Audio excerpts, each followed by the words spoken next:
I have the pleasure and true honor of introducing Mary Harrill, who is I'm going to get it wrong, so I have to actually read this part of it. The Senior Director of Higher Ed for NAEYC. She has been at the helm for 10 years now, leading and guiding the higher education accreditation, the standards and competencies for the early childhood profession, and many other things underneath the NAEYC umbrella. A big part of the work that Mary does is related to the unifying framework. You are familiar with the power of the profession. There's now a Commission on Excellence that is doing some of the work that has come and spun out of the unifying framework. So I'm sure she's going to share more about that today. Most importantly, and I think you all would agree, we develop friendships around the work, and I've had the pleasure of working with Mary for the 10 years that she's been at NAEYC in different roles as a volunteer. And I have to say we could not be more blessed and fortunate to have this woman leading our work as a higher ed field and holding, curating, being the steward of the standards for the profession. Because no matter what role you hold in this room, I'm now in a role where I'm dealing daily with early childhood and families rather than on a faculty role. But the standards of the profession and us being unified could not be more important. We finally got her out of DC. Maybe what's going on there scared her because we've invited her before, so she needed to come to Ohio for a Friday. So please welcome Mary Harrill. Hi. It's wonderful to be here. Thank you for having me, and a huge thank you to Elisa. She was the first person I met at NAEYC outside of the staff, and has been a mentor and a friend to me throughout the 10 years. So I really appreciate it. And to Judith for bringing this group together. Not every state is lucky to have an organization that will bring together the early childhood higher ed community, and it means a lot that we have this chance to be in community together. I'm really looking forward to time today, and someone can just sort of cut me off at like 9:50 or 9:45, so we can have some conversation. But I thought today, I thought about the work we're doing, the time we're in, and I needed a break from DC because it is a little, we're a nonpartisan organization, but wherever we sit, we're carrying a lot of realities with us right now. And in some cases, and hopefully in all of our cases, we're finding deep joy in the work that we do with students, with our early childhood communities, and a lot of fulfillment with the work that we're doing. But we also have other realities in which our profession is under threat right now. It has been for a long time, and it feels like it's accelerated in this time as we think about federal policies that we're navigating, state policies that we're navigating, and we'll get into this a little bit around the skepticism of the value of higher education. But we, as an early childhood professional preparation community, our career tech, our higher education, we are a pathway to the early childhood workforce. And if we want high quality early learning and care, the work we do is essential. The work our students are doing is essential. And so I want us, it's important. I'm going to spend a little time, let's celebrate some of the good reality that we're in. We're going to talk about the tough reality that we're in, and then do some thinking about some strategies or messages and that we want to carry forward as we think about how we talk about the work we do, how we advocate for the work that we do to increase investments in our work. So we're keeping our eye on the ECE profession. Sometimes we want to look away. We need a break sometimes. It's hard sometimes to be in the realities as we're carrying these multiple realities. All right. So we're going to start with the good stuff, right? And so you'll have in your folders, and I know Judith's going to be posting it online because I've got links in those documents that we'll look at. But there's a lot of resources that I'll talk about, things I'm going to be pointing to that are in there. So, but there's a lot of good work happening across this country to really advance the early childhood profession. And as Elisa said, we at NAEYC, we center our work and policy around ways in which we're advancing the unifying framework, how we're supporting our profession so that we can meet this vision of each and every child, birth through age 8, having a well-supported, effective, diverse compensated early childhood profession. And there's a lot of good progress across states right now happening in this. I'm not going to walk through all of these, but I just pulled some headlines just from 2025 of some of this work. And so hopefully, probably what you've maybe seen in the news, a couple of really exciting things. In New Mexico, the governor just announced that the state is going to be providing access to universal child care for every family in the state. It's incredible, the work they're doing, to have a governor so committed to early childhood education, a secretary of early childhood education who is really driving this. And it's not just about the access for families. They're going to compensate the workforce. And this is a state that for several years, they have been lucky, right? They have revenue from gas that has been dedicated, hundreds of millions of dollars every year, that's going to support early childhood. They are investing in the higher education community there, building out supports for faculty to grow the number of early childhood faculty. They're supporting them going through NAEYC accreditation. I'm going to give a shout out. We've got, I know, programs here we're going to give a shout out to in a minute. They are supporting their educators and providing compensation increases across all settings. This is not just about those in centers, but for family child care, as well as including FFN within this as too, as we think about everyone who is caring for our children and supporting their learning and development. So that's exciting progress in New Mexico. Vermont is another state this year that is really making movement on having early childhood education or educators become a recognized profession in the state. This is, again, years and years of work led by the Vermont NAEYC and Let's Grow Kids, which is an advocacy organization in the state, and working with early childhood educators to really think about what should our profession look like in the state? How can we be recognized? They've drawn a lot from the unifying framework and sort of had their own power to the profession in the state over several years so that the voices of educators are informing this. And this year, last year, they applied to their Office of State Professional Regulation to have early childhood, along with architecture and electricians and many other professions, to become a recognized or regulated profession. And that state office issued support for that this year. The state Senate passed a bill drawing on model legislation that we've crafted at the commission level, and I'll talk about that, around professional licensure to have early childhood become recognized. We're going to be working with the House side there to have it passed, but this would be the first state in which early childhood education becomes a recognized profession within the state, which sets up organized professional licensure, which ultimately leads to compensation. It draws on the resources and investments they've been putting into their higher education systems to support early childhood educators and accessing associate degrees and baccalaureate degrees. So there's a lot of great progress, and it's building along a lot of progress in states. This is not an all-inclusive list, but as we think about for the unifying framework and what it's calling for and thinking about how we support early childhood educators in accessing CDAs, ECE degrees, associate degrees, baccalaureate degrees.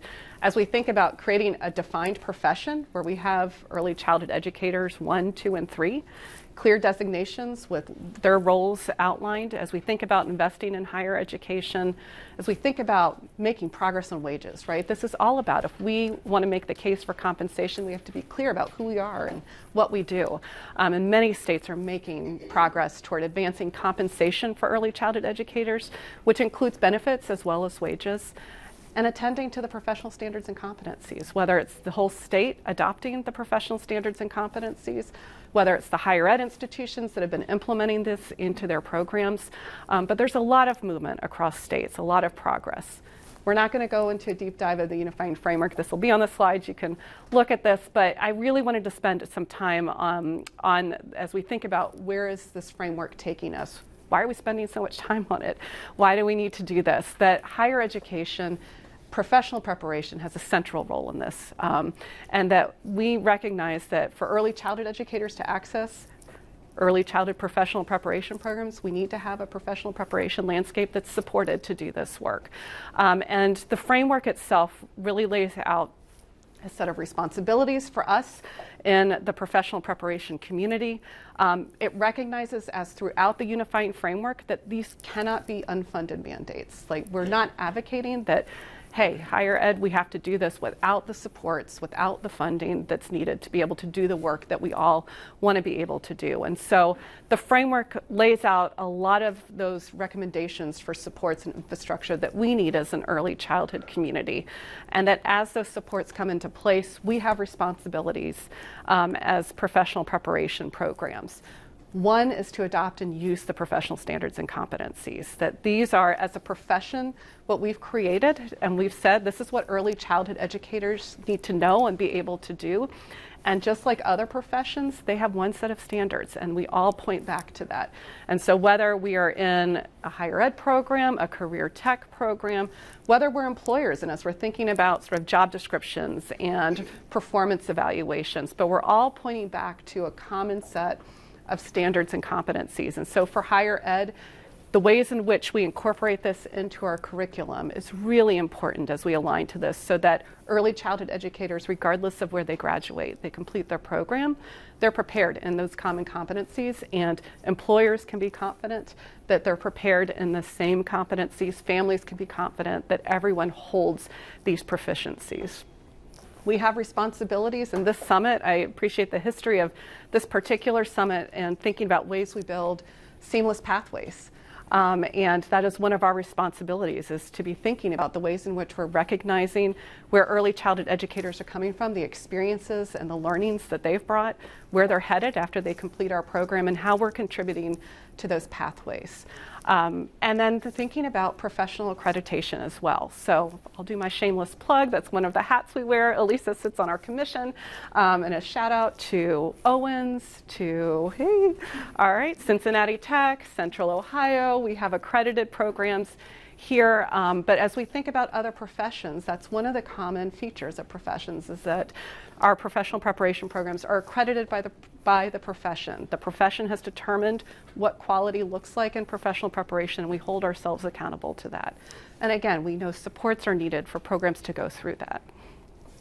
But there's a lot that we can do within higher education to move toward this. So as we think about particularly the role of credit for prior learning and how we're recognizing early childhood educators' experience within our programs, we've put some links to work that we've been doing at NAEYC in partnership with the Council for Adult and Experiential Learning to really explore what credit for prior learning looks like in our early childhood pathways and what it could look like. And we know it's not just up to the program itself to do this. There are a lot of decisions that have to be made across the institution, but I encourage you to take a look at some of that work.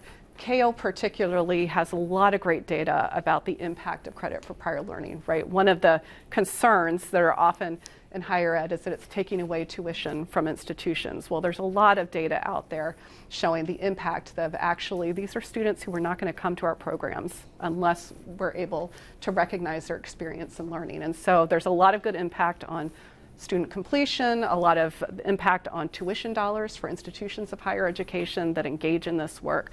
So I encourage you to take a look at that and use some of that.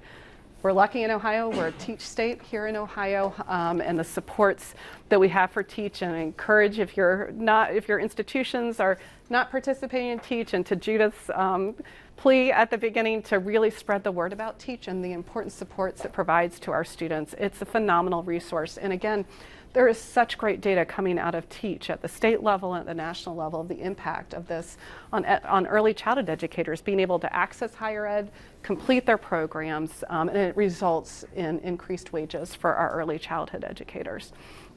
So there's a lot of great work we can think about and this reality of things that we can do and positive work that's happening. I wanted to give just a short plug for a new resource from NAEYC around the professional standards and competencies, and I have to give huge credit to Access, which is the Early Childhood Associate Degree faculty organization, and to Camille Catlett, and for the ongoing work that they have been doing around how to support higher ed programs in incorporating the professional standards and competencies. And so NAEYC has been building on some of the work that they have been doing around this, and we launched this year the Professional Standards and Competencies Resource Library. So I've included the link here, and then you can also, in the handout we have, link to it as well. This is open to everyone on the NAEYC website. You'll find it alongside the position statements with the professional standards and competencies. But it curates a lot of free content that has been tagged up to each of the key competencies within the professional standards and competencies. Faculty, teachers are busy, and it's often, to search for content, and if you're, it takes time to find reliable, quality content for your courses. And I wanted to, so we've created this resource library that curates these free resources. There's a great filter on there that I encourage you to use. So you can think about if you're searching for content by a particular standard or a key competency, a particular topic, or maybe you're in an infant toddler course and you want content specific to infants and toddlers, you can search by age groups within that. There's books, there's webinars, there's articles, there's modules. There's a lot of different kinds of resources in there that are free across multiple organizations that have created these. So I encourage you to use this within your own programs. And there's a way on here you can also submit if you have great resources you don't see on there that you'd like us to add. Again, they need to be free. The goal is to make this accessible to every preparation program, but we would love, there's a way you can submit those ideas on there. All right.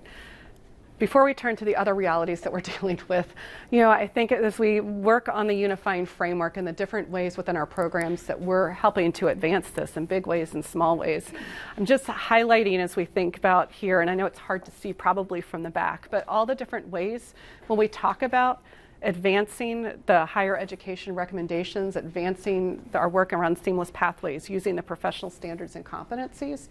There are a lot of things that we can think about in terms of what's the work we're doing at our program or collectively within this community to really incorporate and implement the professional standards and competencies into our programs. What's the work that we're doing to really advance credit for prior learning and articulation and transfer within our own programs?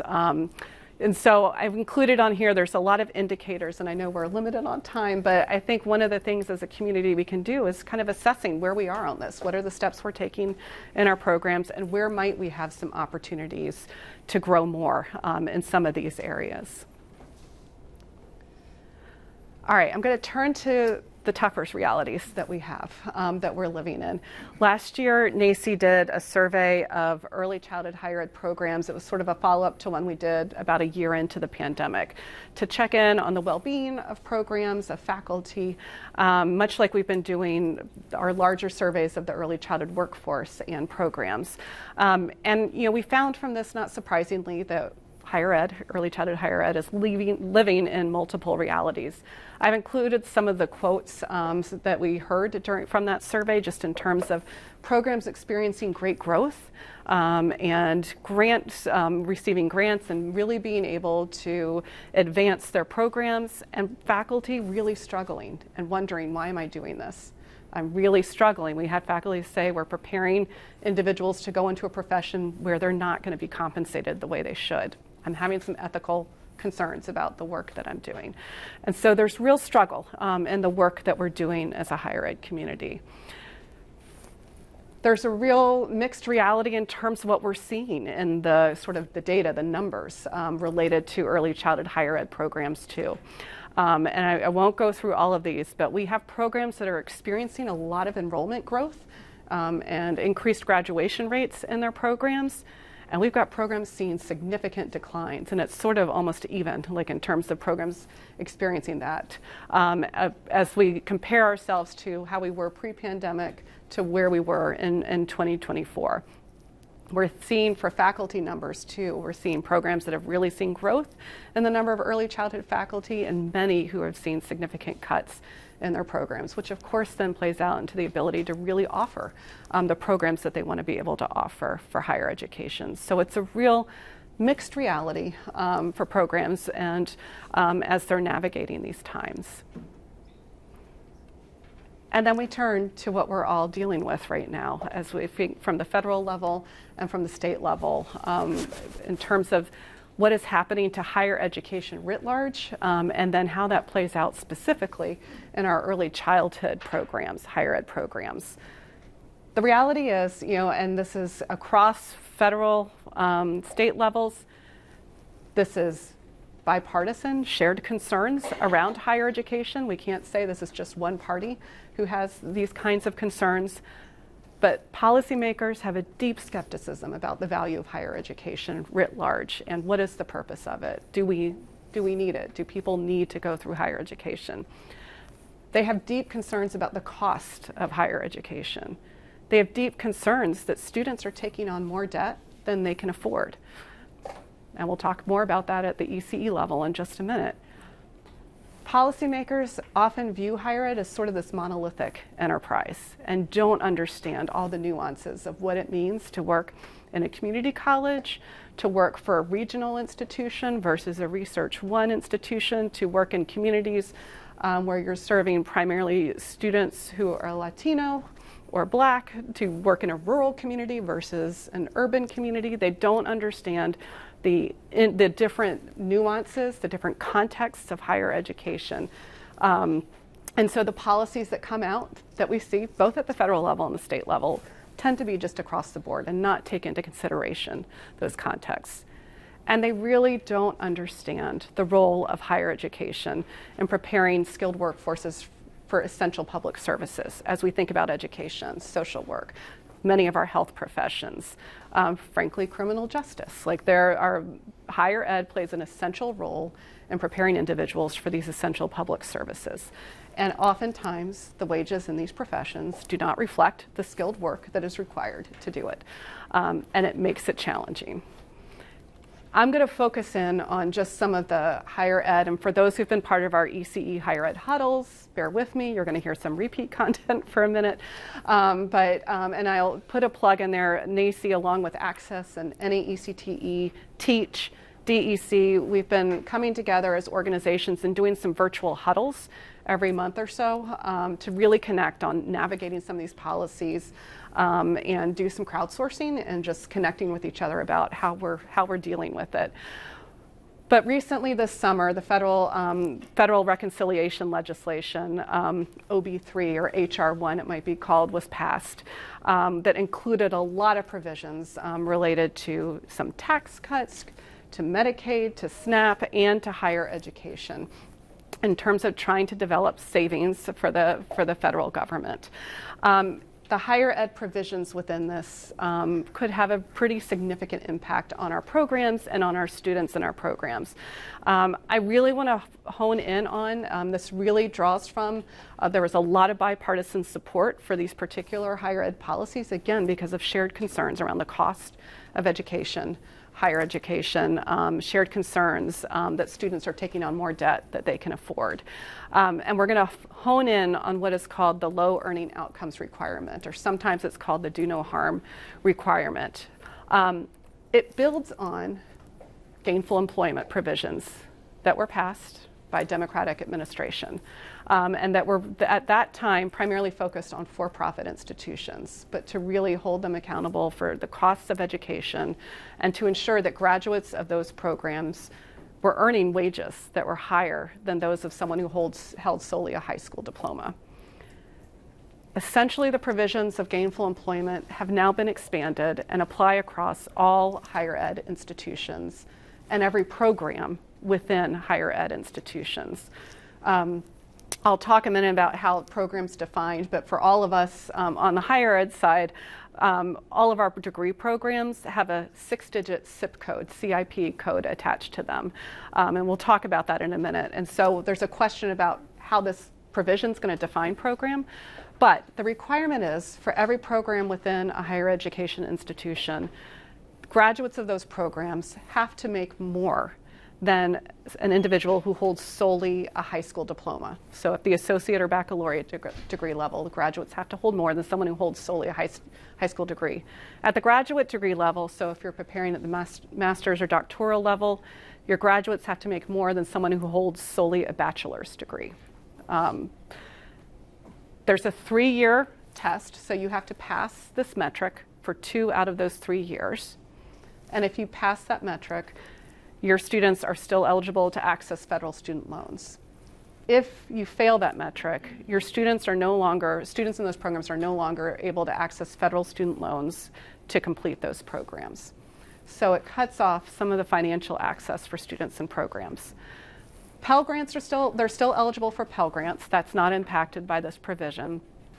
That's a small sigh of relief, they can still access Pell. But some of our students may need federal student loans, and particularly as they're going through early childhood degree programs. The department, so at this point, so that this provision goes into effect starting next summer, July 1, 2026, it'll begin. There's some lead time as we think about how we're going to navigate this. The Department of Education right now has begun its process of what they call negotiated rulemaking. So all of the Title IV financial aid programs, if there's changes in legislation, the department then has to go through this process to create rules for how are we going to implement this particular provision. So we're at the beginning stage of negotiated rulemaking for these particular provisions that were included in reconciliation. There'll be opportunities for us to weigh in. Many of you, thank you. We did an action alert earlier this summer when it started to ask you to send in your comments of, are there concerns? Are there things that you want the department to think about as it creates these rules? And many of you weighed in on that. NAEYC submitted written testimony, and we've linked to that in that handout. We testified at a hearing at the Department of Education, and we've put forward some names of individuals to serve on the committee, the Negotiated Rulemaking Committee, that's going to be developing these. So we'll see, they haven't named committee members yet. But there'll be opportunities for all of us to weigh in. The department's going to issue draft rules. We'll comment on those as we go through this process. It's likely in the spring they'll come out with final rules that'll tell us how they're going to implement this program. We have some questions as a community about how they're defining program, and so we have questions about, are they going to use the full 6-digit zip code for our degree program? Are they going to use the 4 or the 2-digit zip code, which means a lot of programs will be captured within that, which probably would be better for us as we think about wage data, that if there's a bigger number of graduates included in that it gives more opportunity for us to fare better on the wage data. We're really concerned about how they're going to be comparing or what information they're going to be using to kind of set that comparison data of which individuals who hold the degree. And so their state level, they'll probably draw from Bureau of Labor Statistics and census data. But we know if they do that, that data is not nuanced. So if you are working in a rural community, wages are probably lower in general than what they might be in an urban setting. If you are a male, your wages are probably higher than a female. Our profession is 97% female. Data is going to be skewed if we're using that kind of. So we've set out some questions and concerns related to how that data is going to be used in there. We've also asked, and will continue to ask, that they exempt early childhood programs from this metric because the Public Service Loan Forgiveness Program names early childhood education as an essential field, and along with K-12 education and many other professions. And we've asked, we want you to exempt all of those programs that are named in PSLF because federal government, you've said these are important professions. You've recognized people need higher education to access these. So you need to exempt us from this so we can continue preparing individuals for these essential works. So I just want to, in terms of what we can do right now, in terms of homework that we might have as a community, is doing some digging into what this might look like for your program. So I encourage you, I've put this on here, if you don't know the zip code for your program, that 6-digit number, find that out. And if you're able to, it depends, it really depends on the institution you're with, but with your institutional research office or even data you might have, do some preliminary research on what the wages, typical wages are of your graduates. How does that compare to the state average? And I can send out a chart with the Bureau of Labor Statistics, kind of the state data for high school graduates.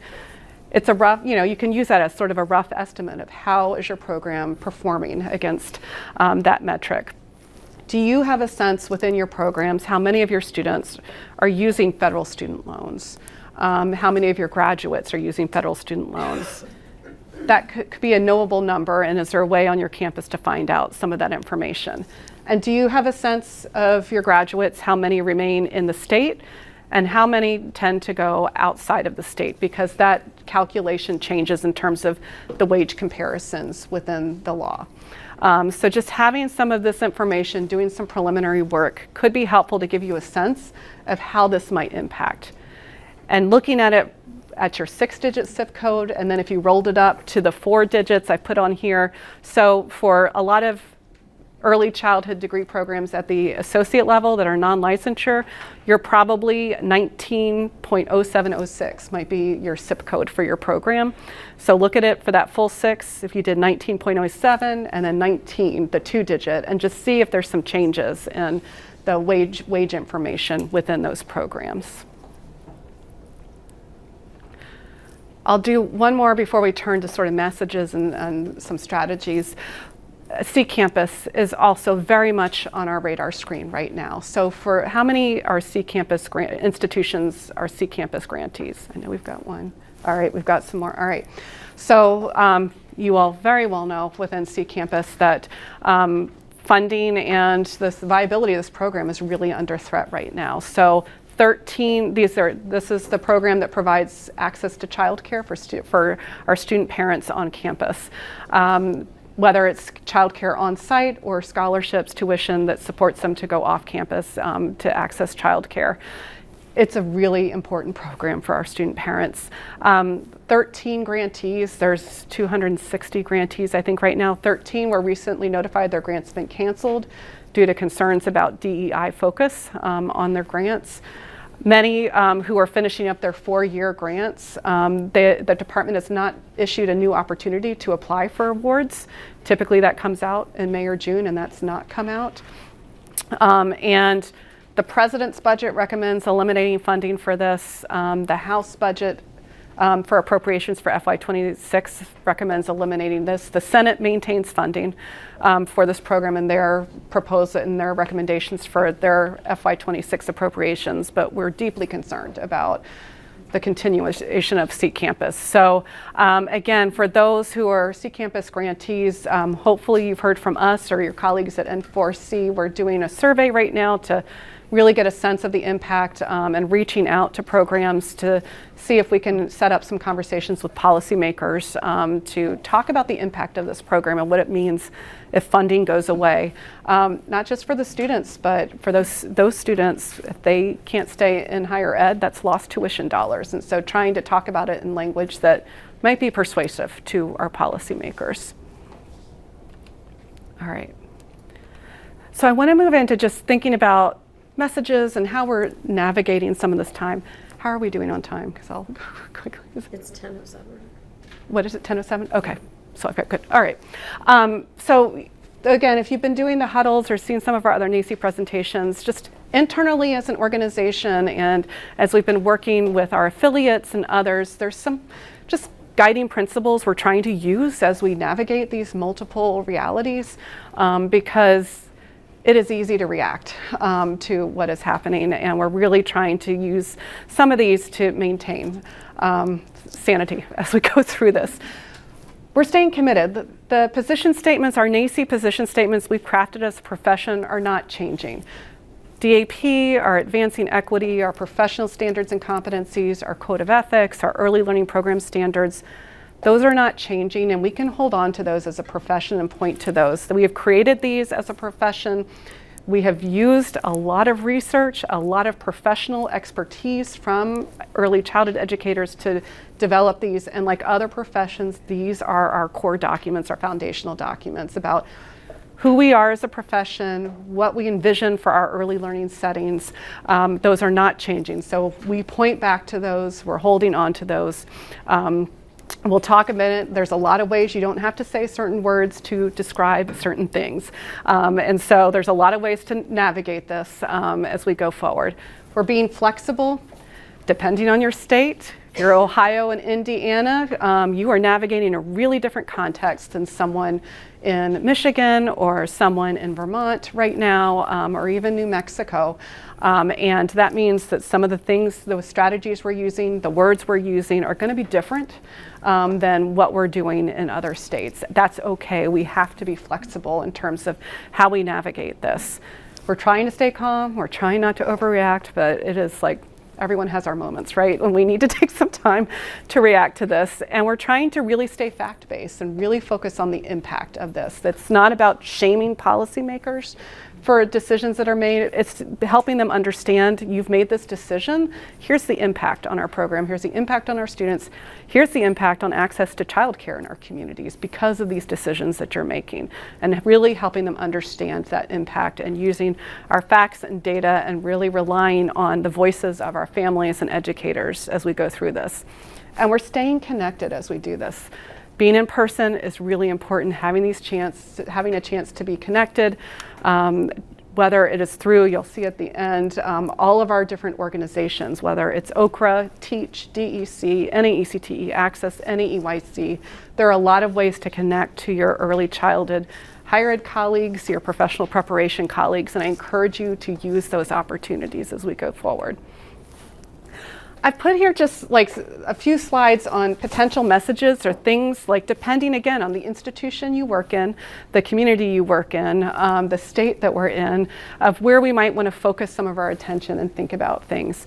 One of the things we've been trying to do is that early childhood education, we're one of many professions that are really challenged right now. And so thinking about how we work with our social work colleagues, how we work with some of our allied health profession colleagues who are facing similar threats to professional autonomy, to wages, and to the viability of many of their professional preparation programs in these coming days. And so thinking about ways in which we're talking about the work, and all of us as our professions, we have a responsibility. We're providing essential services to the public, to everyone. And that means each and every child we're serving, each and every family, each and every educator or student that comes into our programs. Cultural competency is part of our professional competency, and being able to talk about the importance of that. And that is a professional responsibility that we hold as early childhood educators. I've included here a statement from ASPA, which is the Association of Specialized Professional Accreditors. NAEYC is a member of this. It's about 60 different accrediting bodies, higher ed accrediting bodies across engineering, architecture, many health professions, social work, et cetera. But this is a statement that they put forward earlier this year after a lot of the federal actions related to anti-DEI efforts. And so this is something we've thought it's really important for us as professions to talk about. Cultural competency as part of our professional competency. And so being able to draw on that and knowing that there are accreditors across so many different disciplines that are concerned about this. And it's an opportunity to connect with our colleagues within our institutions within these different disciplines and understand how they're navigating it. People are having to make changes to syllabi, right? The SB1 is a reality here. People are having to make changes to syllabi, to content, and thinking about how are our other colleagues navigating this, who also share these responsibilities around preparing our educators to be culturally competent so that they can truly serve each and every child in our community. Likewise, as we think about connecting with our colleagues across other disciplines, is that working with them as we look at our content and our syllabi and how we're talking about the work we do and navigating this, that our curriculum content, again, is really grounded in what our profession says is necessary to be effective early childhood educators, and really leaning into that and drawing on the professional statements we've all agreed to. And navigating this notion that our profession is preparing individuals for public services and helping make that connection, because policymakers don't always make that connection between what we do and how that impacts access to childcare in the community. And if we have the data to say our students, our graduates are in these programs, and if our professional preparation programs go away, this is going to impact their ability to stay in their programs, impact and decrease childcare, the availability of childcare in our communities, help them connect the dots between how we're providing essential services to the public. Again, around this connecting the dots, that often policymakers don't make. Frankly, even within our profession, we still are fighting this, connecting the dots between competencies, credentials, and compensation. When we're still fighting within our own profession, maybe you don't need a degree. Maybe you don't need a credential. We're hurting ourselves. We went through the work of Power to the Profession to come to consensus about what it is, who we are as educators, what is the professional preparation we need as early childhood educators, and we need to stay connected to that and help connect the dots, that the credentials that they have when they leave our programs. That's about documenting their competencies. That's about assuring the public, assuring families, assuring employers that our graduates are ready to practice effectively and safely within our early learning programs, and that it leads to compensation. We know associate degrees, baccalaureate degrees, in general, there's data nationwide about the impact of having degrees on the impact on wages, health outcomes, social outcomes for individuals, and the importance of this, and to really lean into that. Again, we're in Ohio. Many states, we are fighting the deregulation fight, right? And pushing back on this myth that when you deregulate, and in our case specifically, reduce staff qualifications, that does not increase the supply of childcare in states. And pushing back on this myth. It has a direct impact on enrollment in our programs, and really drawing on the evidence. And there's a lot, again, national evidence that NAEYC and the Center for American Progress have done to look at states that have deregulated and look at, surprisingly, not really surprisingly, childcare has not increased when you make it easy to go into childcare and become an early childhood educator. Push back on that myth. It's an understandable reaction policymakers have. If we have a shortage, we should just make it easier to become X, Y, Z and reduce qualifications, but it has the opposite impact, and that we actually see educators leaving because working conditions decrease, because you're working then with individuals who are not prepared to be effective early childhood educators. And it is hard. It's hard to work with colleagues who do not know their job. And so it is, helping to understand this connection, the myth first of deregulation and the importance of when you invest in compensation, in professional preparation, you're increasing working conditions, you are increasing the retention of early childhood educators, and increasing the availability of childcare in our communities. So really pushing back on that. Teach has great evidence. Ohio Teach National Center has great evidence of when you invest in the professional preparation of educators, we see increases in recruitment into the profession and retention into the profession, and to draw on that data and why it's important. And we agree. We agree with policymakers. Students are taking on more debt than they should, than they can afford. And I think being clear as a community, hey, policymakers, we agree. Higher ed should be a debt-free endeavor for early childhood educators. We agree. And look at us in Ohio, we have Teach, right? We have these ways in which we're addressing this so that educators are not taking on that burden, and doing some education for policymakers to understand the ways in which, as a state, we're investing in the scholarship dollars and wraparound supports for our students, and emphasizing that. All right. Dollars and cents, presidents and provosts, right? This is what they care about. Like the bottom line, understandable. They have a financial bottom line they have to worry about as higher education leaders. And really being clear about the ways in which our ECE programs are contributing to some of the bottom line for our institutions. Ohio, like many states, has performance measures for higher ed programs that you have to meet, and being able to quantify the role that your program and your students play in bringing in tuition dollars is really helpful for institutions of higher education. Talking about the way in which you're impacting the bottom line for the institution. It's not where we're comfortable often as early childhood educators, but I think it's an area where we can also, use some of this sort of hard data to talk about the work that we do. Again, for presidents and provosts, it's important. And as we think about the low earning outcome provision that we talked about earlier and its potential impact, helping them understand that even if your program fails that metric, there are ways in which you're bringing in dollars to that institution. Again, it's not a comfortable argument that we like to make, but it's one that we might need to make to our presidents and provosts. All right. And again, connecting these dots between the work we do and the impact on access to childcare in our communities. And so every community, I would bet, in Ohio, just like every other state, is facing a childcare shortage, right? And so being able to talk about the ways in which we're meeting and addressing those gaps in our communities is really important. All right. We've talked a little bit about that. All right, I won't do membership plug. I am going to do a plug to stay in community. We talked about this. We're navigating these multiple realities. Some really good things are happening in our programs, and there's some really, really hard things that we're having to deal with right now. I just encourage us to stay in community with each other. Dollars may be shrinking in our states, and what happens when there's less funding, right? The temptation is, and the understandable implication, is to advocate for ourselves, for our program, but to really stay in community and to not let this divide our profession, not to let it divide whether we're in centers, we're in family child care, whether we're at a community college, we're at a baccalaureate institution, but the well-being of our early childhood higher ed community is if all of us are working together on this, and to stay in community, really engage with NAEYC, your Ohio AEYC, your Southwest Ohio AEYC, Access and Teach and NAECTE and DEC, OCCRRA, and the work that they're doing to bring us together here in person as well as all of those virtual opportunities.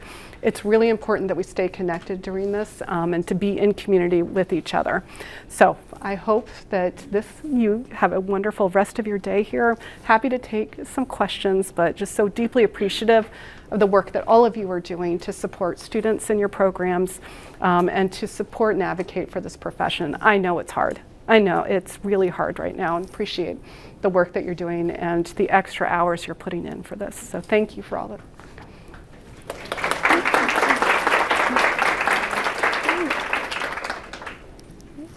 Does anyone have any questions or key takeaways that you want to make sure get elevated so that we can do stay in community and manage to walk away with kind of a common goal of what we need to be doing as a community?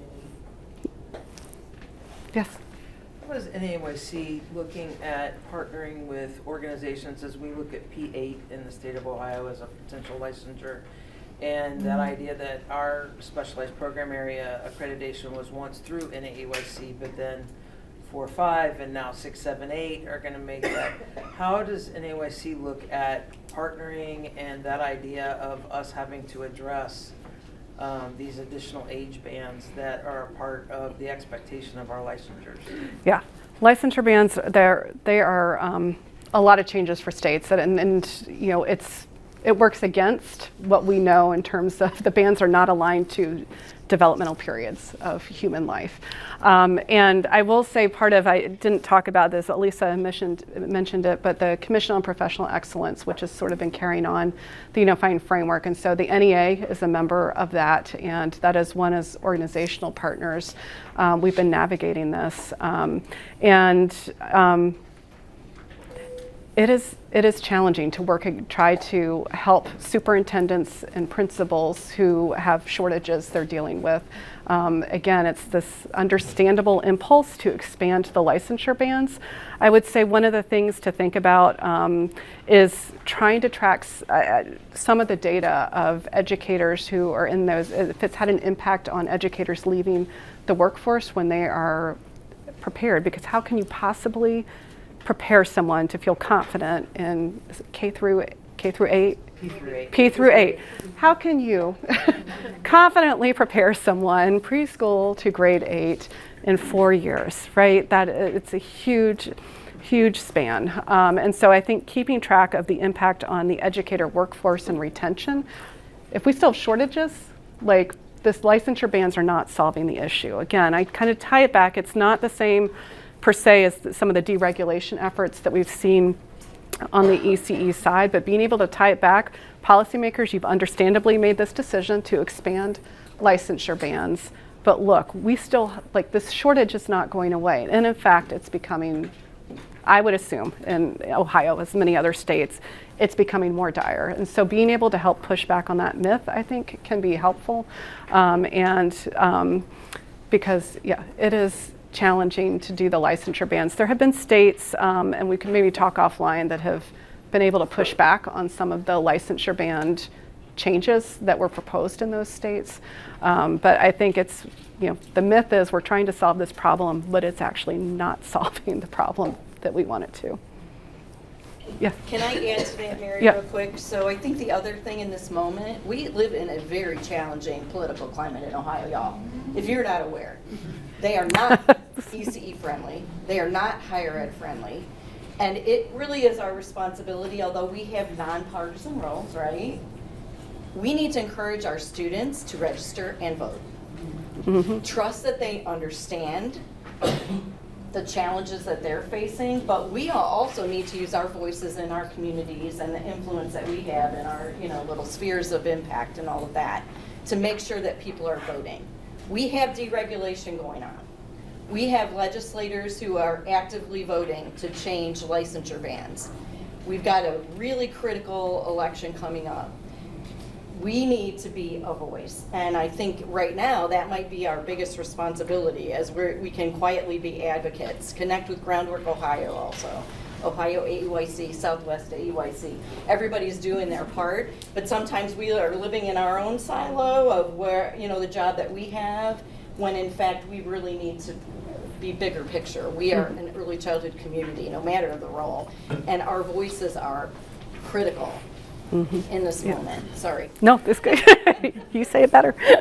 Yeah, Michelle. It's something that I've been struggling with, and in some of our group cohorts that talking to some community colleges, is the 2-year associate licensure and voluntary license. Some places value it more than others. Does it transfer across states? How does that work? I guess that's always been something that I think is important, that that license be elevated to something that's very important. And how can we make that a credential that can travel? Because for SARA rules, where we have to report to people, like, who takes your credential and where, and that's a lot of work to figure out every single state, and who you have to notify that this degree, the voluntary license and where does it apply. So I think that is something that a credential that could be important for us to show that this is a competency that is required and necessary, and if it's not, then why have it? I guess it hasn't been really pushed a lot in my experience. So is there in Ohio, so there's a license, a 2-year license in Ohio? Okay. A voluntary. Totally. Okay. So, in my experience at Owens, not a lot of our students go do it because it's not valued. Yep. And it's expensive. And it's Yep. expensive. Yeah.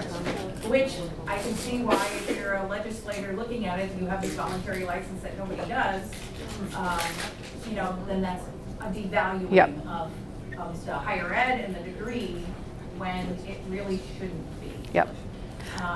We have come across a school district that we're working with that is trying to upskill paras into 2 years to allow them to be lead teachers in certain situations. But they're one of the few that have come to us and said, we need you to upscale our paras. Yep. So I don't know what we can do with this, but it's just something that has come to mind, that this credential should be promoted and a sense of professionalism. So I don't know what we can do with it or what we can do to change it or make it more affordable, but that would be something that I would be interested in being a part of. Hey, Michelle, put that on a Post-it note. Yeah. Because I think that's a really good conversation to continue. Hey, Kelly. Mary, I just want to say I really appreciate the work, the advocacy work that NAEYC is doing, and to piggyback on what Elisa said, it's an interesting time in that advocacy work. Some of our voices are silent because of the climate we're in right now. Is there a way for us to point our students to the NAEYC website so that they can start getting some of the information that we get, but that comes direct from NAEYC? I think there's a gap there when I want to send something out, I have to be careful about that. I can't sway I can encourage these things and I can inform, but I can't leverage. And especially with SB1, we're all being really careful about how what we're trying to do could be misconstrued. But if there was a way for our students to get, you know, the info, even if they're not members, like to get it directly from NAEYC, I think that would help a lot. I will send out, I don't think it's on the handout I did, so I'll maybe send to Judith, our advocacy and action. You can sign up for our newsletters, and so advocacy and action is one of those that comes out, and they would then get that. They don't have to be members to get that. Here's, here's standard Yeah. 6, and this is why we're telling you to do this. Yeah. That's right. Like, yeah, that would be great to have that and make that seamless for students to get that information firsthand from NAEYC. See, yeah. It was interesting to me, Judith shared the vision for this summit at the beginning, like on one of the slides that was the vision.